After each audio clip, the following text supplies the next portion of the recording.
Les ponts ferroviaires de Cascapédia-Saint-Jules pourraient siphonner la majeure partie des investissements pour rétablir le chemin de fer en Gaspésie. Des chiffres allant jusqu'à 50 millions circulent pour assurer leur mise à niveau. On sait que ça va coûter quelques dizaines de millions de dollars.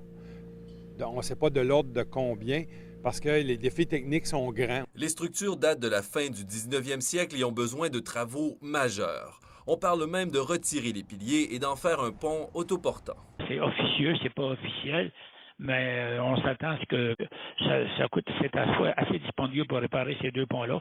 Si c'est moindre que ça, alors nous autres, on va être contents parce que ça va permettre d'aller encore un petit peu plus loin. Mercredi dernier, le MTQ tenait sa première rencontre avec les acteurs régionaux sur le dossier du train depuis que Philippe Couillard a annoncé des investissements de plus de 100 millions sur le réseau, début mai. Il y a vraiment une sincère volonté d'avoir une représentation du territoire et aussi d'avoir un mélange d'élus et de techniques autour de la table. Je pense que ça va pouvoir donner une couleur à la façon de réparer le rail ou de la façon d'investir sur le rail pour amener une rapidité dans l'action. Les acteurs du milieu, incluant les industriels, pourront faire part de leurs priorités pour les travaux de réfection.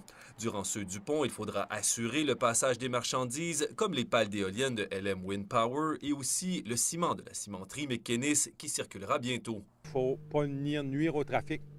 On ne peut pas dire on prend un an et on ne circule plus sur ce tronçon-là. Toutes nos activités sont ici à New Richmond. Les installations pour charger la poudre de ciment seront érigées dans les jours à venir, prêtes à le transporter vers les marchés américains. Pour pouvoir traverser les ponts en toute sécurité, les chargements devront être en alternance avec des wagons vides. Alexandre Courtemanche, New Richmond.